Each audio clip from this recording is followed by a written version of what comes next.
Hi friends, எல்லோருக்கும் வணக்கம். யூடியூப்பில் வந்து வீடியோ போடுறதே எங்களுக்கு வெறுத்துருங்க ஃப்ரெண்ட்ஸ். அந்த அளவுக்கு வந்து வர்ற கமெண்ட்ஸ் எல்லாம் பார்த்தா எங்களை திட்டினா பரவாயில்ல, நாங்கள் வீடியோ போடுறோம் எங்களை திட்டுங்க. நான் இப்போ ஏதாவது வீடியோ போட்டால் பிடிக்கலன்னா என்ன திட்டுறீங்க, அது வேறு. இப்போ வீட்டில் இருக்கிற குழந்தைங்களையெல்லாம் பேசி கமெண்ட் பண்ணுறீங்களே, அது எதுக்கு, எப்படி சொல்கிறது, இதெல்லாம் மனித பிறவிகளா என்னங்கிறதே தெரில. இப்போ அதை ஏன் நான் பேச வரேன்னா, இப்போ காயத்ரி சொல்லியிருந்தா, அப்படி எங்கள் அண்ணா அண்ணி சொல்லியிருந்தாங்களே லைவில் வந்து இப்படி தேவையில்லாமல் கமெண்ட் பண்ணாங்க அப்படின்னு சொல்லியிருந்தாங்க.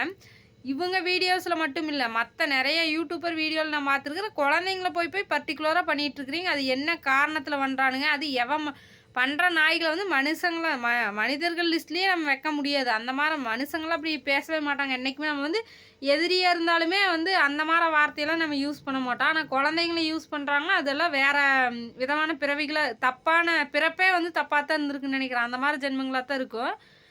இந்த மாதிரி கமெண்டெல்லாம் பார்த்தா எங்களுக்கு யூடியூப் வரதுக்கே இப்போ மனசே உடஞ்சி போச்சு. யூடியூப்பில் வீடியோ போடலாமல் கம்முன்னு பேசாமல் கம்முன்னு இருந்துட்டோம்னா எந்த நாய்களும் வந்து நம்மளை தேவையில்லாமல் பேசாது, அவங்க பேசுகிறத நம்ம கேட்கவும் மாட்டோம் அப்படிங்கிற மாதிரியே மைண்ட் செட்டுக்கு வந்தாச்சு. அப்படி தான் இருக்குது இப்போ நிலைமை. பார்த்தீங்கன்னா வீடியோ போடாமல் கம்முன்னு விட்டுறலாமா இதோடையே, ஏன் இந்த வீடியோக்குள்ளே வந்துட்டு கண்ட நாய்ங்கிட்டெல்லாம் தேவையில்லாத குழந்தைங்க வந்து திட்டு வாங்கிட்டு இருக்குது அப்படிங்கிற மாதிரி மனசு கஷ்டமாக இருக்குது.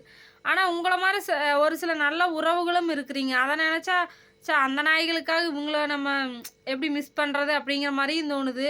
எல்லா வீடியோலையும் கமெண்ட்ஸ் ஆஃப் பண்ணி வச்சு நாங்கள் ஈஸியாக போட்டு போயிடலாம், எங்களுக்கு காசு தான் முக்கியம் அப்படின்னா எல்லா வீடியோலையும் அந்த ஆப்ஷன் இருக்குது. எல்லா வீடியோலையும் கமெண்ட் ஆஃப் பண்ணி வச்சுட்டு நாங்கள் வாட்டுக்கு ஜாலியாக வீடியோ போடலாம், காசு வாட்டுக்கு காசு வரும், அது ஒன்றும் பிரச்சனையே கிடையாது.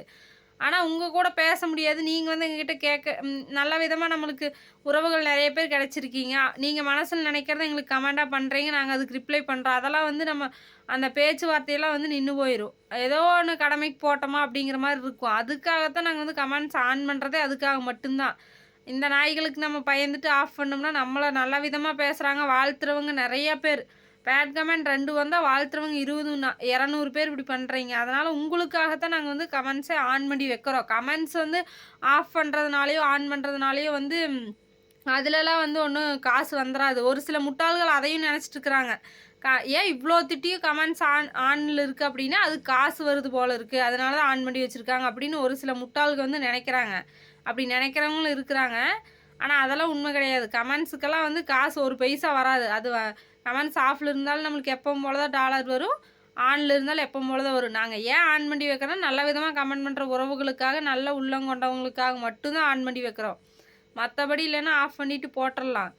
இப்படியெல்லாம் தேவையில்லாமல் குழந்தை கமெண்ட் பண்ணி இப்போ காயத்ரி அழுதுட்டுருக்குற அப்படி நினச்சாவே ஈரக்கொலையெல்லாம் நடுங்குது. இப்படி எல்லாமா ஒரு குழந்தைய பேசுகிற அளவுக்கெல்லாமா மனித பிறகு ஊருக்குள்ளே உலகத்தில். ஆனால் நடக்குதில்ல, கொடுமைகள் நடந்துட்டு தான் இருக்குது. இன்னும் சின்ன குழந்தைங்களெல்லாம் கொடுமை வண்டி என்னென்னமோ நியூஸில் படிக்கிறோம். அந்த மிருகங்கள்லாம் இன்னும் ஊருக்குள்ளே சுற்றிட்டு இருக்குது. ஏன்னா அதுக்கு சரியான தண்டனை வந்து அரசாங்கம் வந்து கொடுக்கறதில்ல.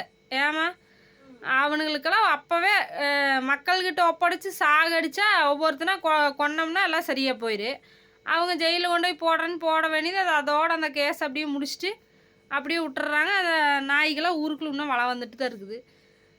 அப்படித்தான் மக்கள் நடமாட்டத்தில் நடைமுறையில் தான் அப்படி நடக்குது. இப்போ யூடியூப்லேயும் வந்து இந்த மாதிரி கமெண்ட் பண்ணுறது கூட இப்படி இவ்வளோ ஒரு கேவலமாக கீழ்த்தரமாக பண்ணுறானுங்க. இவனுங்களுக்கெல்லாம் வந்து யாராவது ஒருத்தர் ஏதாவது சொல்லிகிட்டே இருக்கணும், திட்டணும், அந்த மாதிரி தப்பான மைண்ட்லேயே அப்படியே 24 மணி நேரம் சுற்றிட்டு இருப்பானுங்க போல இருக்குது. எனக்கு என்ன பேசுறதுன்னு இதில் வாயே வரமாட்டேங்குது.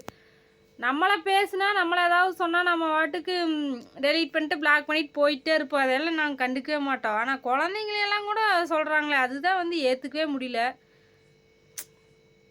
என்ன சொல்கிறதுனே தெரியலைங்க ஃப்ரெண்ட்ஸ். மைண்டே ஒரு மாதிரி இருக்குது. யூடியூப்பை விட்டு போயிடலாமா விலகி இல்லாமன்னே தான் தோணுது. சத்தியமாக எனக்கு அப்படித்தான் தோணுச்சு கொஞ்ச நேரத்துக்கு முன்னாடி வரைக்கும். இதில் இருந்துட்டு இவனுக்கிட்டலாம் திட்டு வாங்குற கம்முன்னு போயிடலாமா அப்படிங்கிற மாதிரி தோணுது. அதான் நான் சொல்கிறேன், நல்லா கேட்டுக்கோங்க. காசு தான் எங்களுக்கு முக்கியம்னா நாங்கள் கமெண்ட்ஸ் ஆஃப் பண்ணி வச்சுட்டு நீங்கள் ஒரு கமெண்டும் இதுவும் போடவே முடியாது. நாங்கள் ஆஃப் பண்ணி வச்சுட்டு நாங்கள் எப்பவும் போல் வீடியோஸ் போடுவோம். நாங்கள் எப்பவும் போல் காசு எடுத்துகிட்டே தான் இருப்போம். நாங்கள் யூடியூப்பை க்ளோஸ் பண்ணணுங்கிற அவசியமே கிடையாது. நீ பேட் கமெண்ட் போடுறீங்கிறக்காக நாங்கள் வந்து யூடியூப்பே க்ளோஸ் பண்ணிட்டு போகணுங்கிறதெல்லாம் இல்லை. ஆனால் ரொம்ப மனசு உடஞ்சி ஒரு நிமிஷத்தில் பிளாக் பண்ணிடலாங்க அந்த கமெண்ட்டை டெலீட் பண்ணி. ஆனால் இருந்தாலும் அது மனசுக்குள்ளே எவ்வளோ ரணவேதனை கொடுக்குங்க. காயத்ரிக்கெல்லாம் இப்போ நிலைமை நினச்சி பாருங்க. அவங்களாம் எவ்வளோ அந்த குழந்த முகத்தை பார்க்கும் போதெல்லாம் அவ்வளோ அழுக வருமல்ல. அந்த குழந்தை நினச்சாவே எனக்கு அந்த வீடியோ போல் இப்போ அந்த ஆதிரன் குட்டி பார்த்துட்டு இருக்கிறது பார்த்தீங்களா, அந்த முகத்தை பார்த்து கூட அவனை அப்படி பண்ணுறான்னா அவனெல்லாம் எப்பேற்பட்ட எச்சையாக இருப்பான் பாருங்க. இப்போ அந்த வீடியோவில் அந்த குழந்தைய பார்க்குற அப்படி நம்மளுக்கு அழுக வருது. அது அந்த முகத்தை பார்த்துமா அவனுக்கெல்லாம் அப்படி பண்ணுறோன்னு தோணுதுன்னா பார்த்துக்குங்க. அது ஏன் குழந்தையவே டார்கெட்டாக வச்சு பண்ணுற நாய்க்குன்னா அது எனக்கு இது புரியவே மாட்டேங்குது. காயத்ரி திட்டுறது வேற, இளவரசன் திட்டுனீங்க, இப்போ என்னையை திட்டுறீங்க, அதெல்லாம் வேறு. நாங்கள் வந்து பெருசாகவே எடுத்துக்கிறது இல்லை. குழந்தைங்கள திட்டுற அளவுக்கு என்னப்பா ஆகிப்போச்சு, எதுக்கு அப்படி என்ன விரோதம் என்னங்கிறது எனக்கு தெரில. அது எந்த நாய்க்கு வந்ததுன்னு தெரில. தெரிஞ்சவங்களா இல்லை தெரியாதவங்களா? தெரிஞ்சவங்களா சொன்ன மாதிரி இந்த அளவுக்கு கொடூரமானவங்களாம் இல்லைப்பா சாமி. ஏமா கோயில்ல போய் எங்க இந்த மாதிரி தங்கமா இல்ல சின்ன பச்சை குழந்தைய அது அது வந்து தெய்வமா சாமி. அதை வந்து நீ இந்த மாதிரி அனாவசியமா கண்டிக்கிறவனுக்கெல்லாம் நீ தகுந்த தண்டனை கொடு. குழந்தைக்கு எந்த ஆபத்து. அதான் கோவில்ல போயிட்டு ஒண்டிமுனிப்பன் கோயிலுக்கு போயிட்டு ஒண்டிமுனிப்பன் கோயிலுக்கு போயிட்டு அவங்களவே குழந்தைய எடுத்துட்டு போயிட்டு இந்த மாதிரி தேவையில்லாம குழந்தைங்கள வந்து பேசுறாங்க. அது என்ன ஏதுன்னு எங்களுக்கு தெரில. நாங்கள் அவங்களுக்கு என்ன பாவம் செஞ்சோன்னு எங்களுக்கு தெரில. அவங்க குழந்தைய யாராக இருந்தாலும் என்னதான் நாங்கள் தப்பு பண்ணியிருந்தாலும் எங்களை திட்டுறதுங்கிறது வேற. குழந்தைய தேவையில்லாமல் ஒரு பச்சை குழந்தைய பேசுகிறவங்களுக்கு நீ சரியான தண்டனை கொடுத்து 3 மாதத்தில் சரியான தண்டனை கொடுக்கணும் அப்படின்னு சொல்லி கும்பிட்டு வந்துட்டோம்னா அந்த கடவுள் கண்டிப்பாக சும்மா விடவே விடாது. சரியான தண்டனை கிடச்சிரு.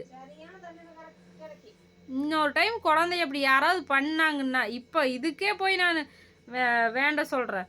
இதெல்லாம் எனக்கு நினச்சா என்ன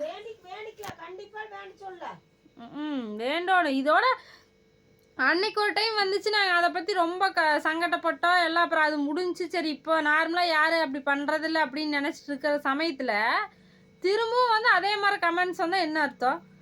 அப்போ அந்த நாய்களை இன்னும் அதை பிளாக் பண்ணால் உடனே புது ஐடி ஓப்பன் பண்ணி வர்றாங்களாமா. அந்த அளவுக்கு என்னப்பா குழந்த மேலே அவனுக்குலாம் விரோதம்? அந்த பச்சை குழந்தை இப்போ பூமிக்கு வந்து ஒரு 5 மாதம்தான் ஆச்சு. ஒன்றும் தெரியாத குழந்தை போய் பண்ணிட்டு இருக்கிறீங்களே, அப்போ வேறு எதுவும் பண்ண முடியாது நம்மளை அப்படிங்கிற ஒரு கொலவெறியில் தானே இந்த மாதிரி கமெண்ட் பண்ணுறீங்க. ஏன்னா குழந்தை பண்ணாதான் நம்மளுக்கு கோபம் வரும், ஆத்திரம் வரும். நம்மளை பேசினா நாம் சாதாரணமாக எடுத்துகிட்டு பிளாக் பண்ணிட்டு போயிடுவோம்.